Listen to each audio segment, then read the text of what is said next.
Some of you have built walls around your heart. Life's experiences have made you cautious.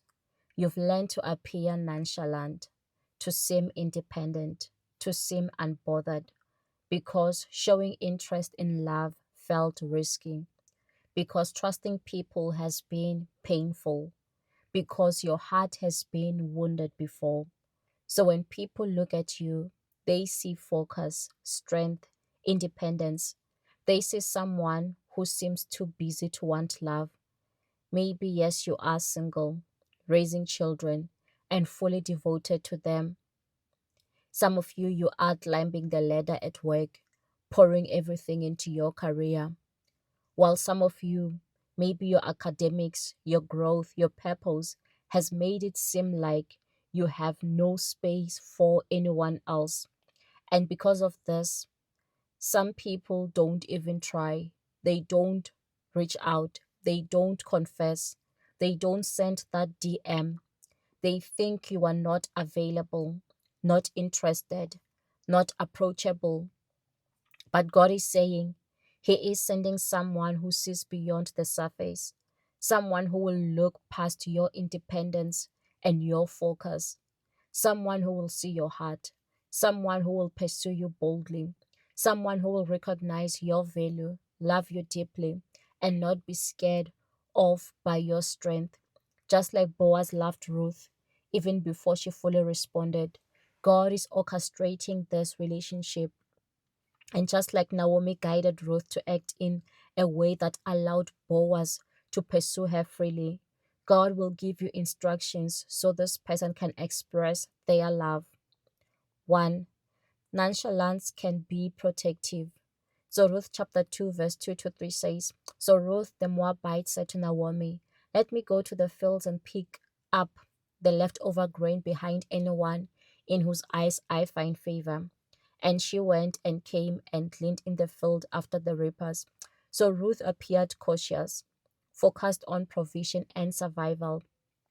Her independence might have seemed nonchalant, but God was orchestrating favor even before she fully responded. So your quiet or guardedness is a shield. It is protecting your heart until God moves the right person into your life. 2. Interest is often already there. Ruth chapter 2 verse 5 to 6 says, Then Boaz said to his servant who was in charge of the reapers, Whose young woman is this? And the servant who was in charge of the reapers answered, She is the young Moabite woman who came back with Naomi from the country of Moab. So Boaz already noticed Ruth. He was already interested. Sometimes the one who loves you is waiting for God's timing. They are seeing your heart even if you appear focused or independent. So God is already positioning someone for you. Hallelujah. 3. Timing and divine guidance are key. So Ruth chapter 3 says, Then Naomi, her mother-in-law, said to her, My daughter, should I not seek security for you, that it may be well with you? Now Boaz, whose young woman you were with, whose maidservant you have been, is he not a kinsman of ours? So Naomi guided Ruth to act in a way that allowed Boaz to pursue her openly. So God will give you instructions, the steps to take. The step you take will help release the one who loves you to move freely. So sometimes love is delayed not because it isn't real, but because God is orchestrating timing and strategy. 4. Patience protects your destiny. So Ruth's patience and focus allowed God's plan to unfold perfectly. So your nonchalance, focus, and patience are not flaws. They are protecting you from wrong timing, wrong person, wrong approach. So the right one will see your heart and pursue you when the time is right. 5. God orchestrates bold pursuit. So Ruth chapter 2 verse 8 says, Then Boaz said to her, You must not glean in another field, nor live from here.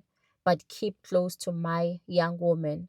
So Boaz was bold in his pursuit once God's plan allowed it. So God is giving the one who loves you courage to come forward. He will orchestrate both hearts and circumstances. You will experience someone who pursues you with intentionality, clarity, and depth. Love that respects your independence is coming. Hallelujah. So today declare this with me. I am loved deeply. My independence is not a barrier. God is sending someone who sees my heart. I will follow his instructions and they will pursue me boldly. I receive this love now. Hallelujah.